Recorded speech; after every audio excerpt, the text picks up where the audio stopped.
नमस्कार ब्रह्मांड. I am forgiving you sorry. मी एक असे निवेदन सादर करते. सत्य परिस्थिती दिनांक 7/7/2007 आळंदीत ज्ञानेश्वर महाराजांची पालखी बंदोबस्त मला होता. त्या बंदोबस्तच्या ठिकाणी मला नेमले होते. तर 2007मध्ये संध्याकाळी 7 ते 12 वाजता रात्रो बंदोबस्त ज्ञानेश्वर महाराजांच्या मंदिरात नेमलेले होते आणि ज्ञानेश्वर महाराजांची जिथे समाधी आहे त्या ठिकाणी मला बंदोबस्त नेमलेला होता. तर तात्पर्य सांगण्याचं एक आहे की मी त्या बंदोबस्तच्या ठिकाणी दरवाजासमोर उभी होते. तर 11:15च्या दरम्यानी एक मोठी उंच अशी पांढरी साडी नेसलेली बाई हातात परात घेऊन आणि त्या परातीत चाफ्याची फुलं, सर्व ज्ञानेश्वर महाराजांना आवडणारे प्रसाद त्याच्यात ठेवलेला होता.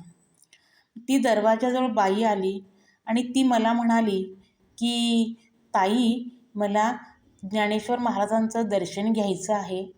त्या ठिकाणी तुम्ही मला सोडताय का प्लीज? मी मुंबईवरून आले आहे.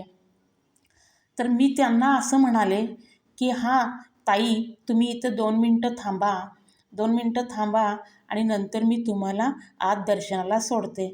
मग त्या ताई म्हणाल्या की नाही, आता मी इथंच थांबते. हे माझ्या हातातलं ताट आहे सर्व, तुम्ही पालखीच्या इथं ज्ञानेश्वर महाराजांच्या पालखीच्या इथं न्या आणि मला परत आणून द्या, असं ती मला म्हणाली.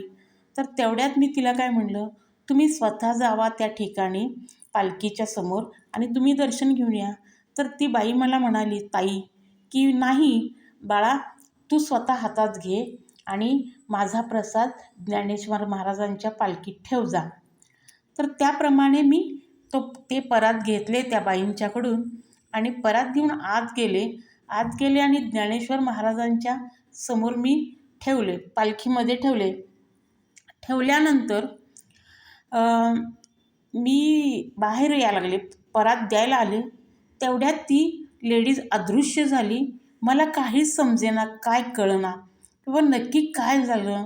म्हणजे परमेश्वराने माझी परीक्षा बघितली का मला साक्षात परमेश्वर भेटले, हे मला काहीच तात्पर्य कळालेलं नाही.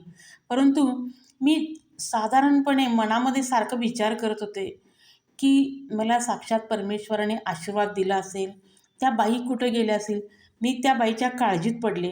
मी त्या बाईला इकडे तिकडे सगळीकडे शोधलं, पण ती बाई मला काही मिळाली नाही. आणि शेवटी ते परात मी पालखीच्या समोरच ठेवले. म्हणजे सांगायचं तात्पर्य एवढंच की मला ते मला अदृश्य शक्ती दिसलेली आहे. थोडक्यात मी खूप खूप आभारी आहे ज्ञानेश्वर महाराज.